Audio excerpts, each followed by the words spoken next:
Come va? E bentornati sul mio canale. Come sempre, prima di iniziare il video vi ricordo di iscrivervi qui sotto al mio canale di YouTube, di attivare anche la campanellina così sarete sempre aggiornati su tutte le prossime novità.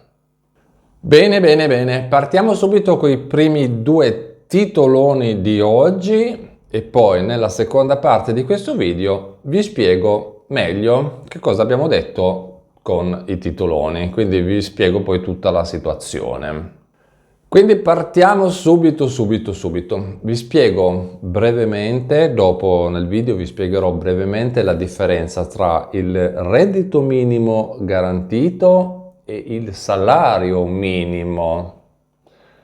Perché questi due, salario minimo e reddito minimo, questi due tipi di accrediti, pagamenti, possono sembrare uguali, almeno a sentirli nominare, però in realtà non lo sono affatto. Quindi vediamo la differenza tra reddito minimo garantito e salario minimo.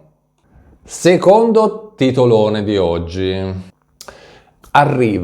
Anzi è già arrivato, solo che è arrivato senza dire niente in pratica, si è presentato, vabbè, per ridere, si è presentato così, no? Arriva il consulente digitale dell'INPS, consulente digitale dell'INPS.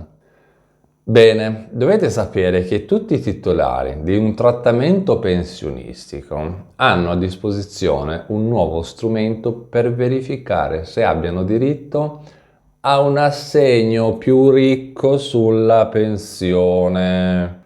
Quindi vediamo che cos'è questo consulente digitale dell'INPS. Bene, seconda parte del video e adesso entriamo più in dettaglio, quindi vi spiego, come vi ho detto, la differenza che c'è tra il reddito minimo garantito e il salario minimo non garantito, comunque salario minimo. Come vi ho detto, questi due tipi di pagamenti possono sembrare uguali, come anche lì dal nome, sai, un po' dal nome possono sembrare uguali, ma non lo sono affatto. Quindi il reddito minimo garantito e il salario minimo in realtà possono essere confusi tra di loro molto spesso perché fanno comunque riferimento a dei pagamenti che le persone possono ricevere e in una forma possono essere considerati tutti e due confusi, non più che considerati, possono essere confusi tutti e due come dei sistemi di aiuto e sostegno al reddito. In realtà non è così. Il reddito minimo garantito, che già la parola lo dice, reddito minimo garantito, servirebbe a garantire un accredito, in questo senso, proprio come dice la parola, un accredito minimo, cioè da lì in avanti, che arriverebbe direttamente dallo Stato e che servirebbe a garantire una vita dignitosa a tutte quelle persone che stanno al di sotto della soglia di povertà.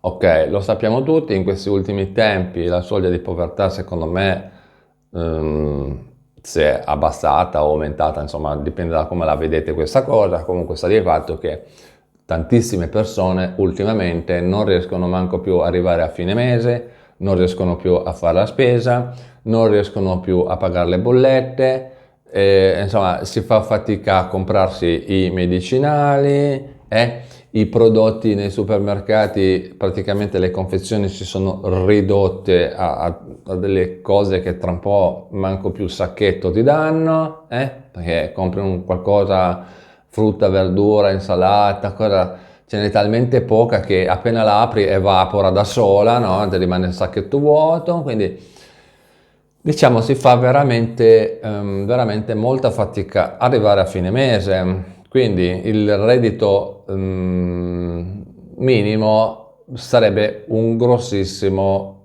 aiuto, reddito minimo garantito. Il reddito minimo garantito poi non è da confondere con ADI, con assegno di inclusione, perché sono due cose completamente diverse. Perché questo sarebbe un sostegno economico che prevede di pagare una somma di denaro a tutte le persone che hanno determinati requisiti e come vi dicevo prima, il reddito minimo garantito servirebbe a garantire proprio così, garantire una vita dignitosa.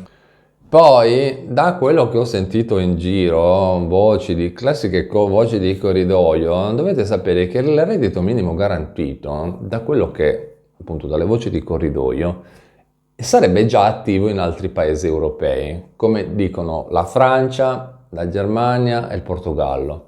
Sulla Germania ho qualche dubbio perché ultimamente non è che sono messi bene pure lì, no?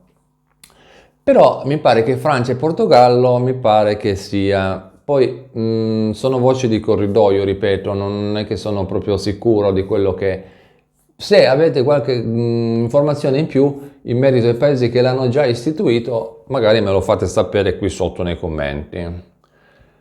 Invece, il salario minimo sarebbe imposto dallo Stato. Attenzione, dico sarebbe perché al momento non è ancora attivo.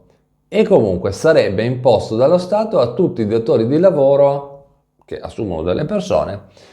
E quindi praticamente sarebbe un limite di pagamento sotto il quale un dipendente non può essere pagato per legge. Allora, esiste già una sorta di salario minimo in Italia, sono i contratti di lavoro, quindi vabbè, adesso io non sono consulente del lavoro, per quello vi dovete informare con un consulente del lavoro, è buono. Però diciamo che dovrebbero aumentare questi salari minimi, no? Quindi il salario minimo servirebbe per i lavoratori di vedersi riconosciuto un reddito minimo a livello nazionale. Attualmente in Italia non sono presenti nessuna di queste due misure, però sono curioso di sapere da voi, quindi vi lancio una domanda, una specie di sondaggio, vi lancio un sondaggio. Siete o sareste d'accordo a introdurre anche in Italia questi due nuovi sistemi di reddito? Salario minimo e reddito minimo garantito? Fatemi sapere qui sotto nei commenti cosa ne pensate. Cambiamo discorso e parliamo del consulente digitale dell'INPS. Ma prima di parlare del consulente digitale dell'INPS, vi ricordo l'abbonamento al mio canale di YouTube. Mi raccomando, abbonatevi al mio canale perché è importantissimo. Trovate tutte le informazioni qui sotto in descrizione video. Appena aprite la descrizione del video c'è un primo collegamento, trovate il collegamento lì. Oppure nella home page del mio canale di YouTube, sotto il mio nome c'è un collegamento. Cliccate su quel collegamento e abbonatevi. Abbonatevi perché avrete tantissimi vantaggi. Video esclusivi riservati solo agli abbonati, commenti più rapidi sotto i video, perché io li vedo prima, i commenti degli abbonati, e automaticamente l'abbonato riceve un distintivo, un badge esclusivo solo degli abbonati, all'interno anche delle dirette live. Quindi quando ci sono le dirette live, gli abbonati vengono praticamente riconosciuti subito perché sono i sostenitori del canale, praticamente del mio canale. Quindi mi raccomando, qui sotto in descrizione video, abbonatevi perché è importantissimo. Bene, torniamo al nostro consulente digitale dell'INPS. Allora, come vi ho detto prima, tutti i titolari di trattamento pensionistico hanno a disposizione adesso un nuovo strumento per verificare se abbiano diritto a un assegno più ricco sulla pensione. Madonna mia, è che l'INPS si è svegliata così. Quindi l'INPS ha attivato già da qualche tempo un nuovo sito internet che si chiama Consulente Digitale delle Pensioni e questa sezione, questo sito internet darà la possibilità di controllare, di avere i giusti requisiti per eventuali prestazioni integrative. In pratica quello che diceva l'INPS era così, no? L'INPS ci diceva così: il consulente digitale delle pensioni è un servizio personalizzato attraverso cui i pensionati, in maniera semplice, possono verificare se hanno diritto a prestazioni integrative per aumentare il proprio importo in pagamento. Il consulente digitale delle pensioni aiuterà il pensionato, in pratica, con tutta la procedura di verifica dei requisiti necessari per richiedere i servizi e poi sempre questo servizio potrà anche aiutarvi a inviare la domanda. Il consulente digitale delle pensioni praticamente aiuterà il pensionato con tutta la procedura di verifica dei requisiti che sono necessari per richiedere i servizi.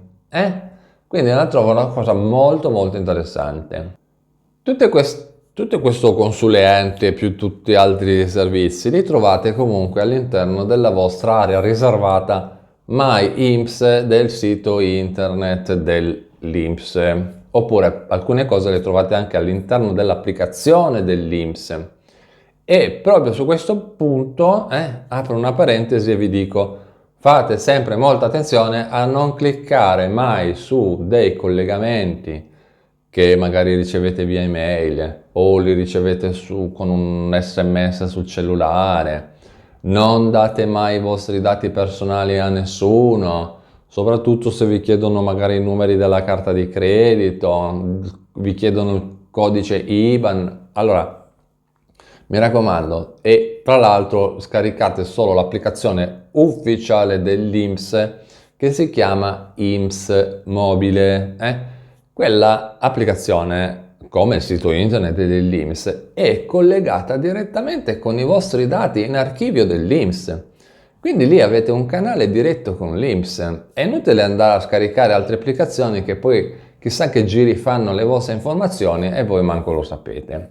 Poi dopo uno va a piangere, ma che mi hanno rubato i dati, mi hanno rubato la carta di credito di qua e di là. Dopo uno va a piangere. Allora, prima di andare a piangere, no? Voi utilizzate solo le applicazioni ufficiali. Il sito internet dell'INPS con l'area riservata My INPS e l'applicazione ufficiale dell'INPS che si chiama INPS Mobile. Bene, detto questo io vi ringrazio per avermi guardato, vi ricordo di iscrivervi qui sotto al mio canale di YouTube, di attivare anche la campanellina così sarete sempre aggiornati su tutte le prossime novità. E noi ci vediamo in un prossimo aggiornamento sempre qui sul mio canale di YouTube. A presto, ciao!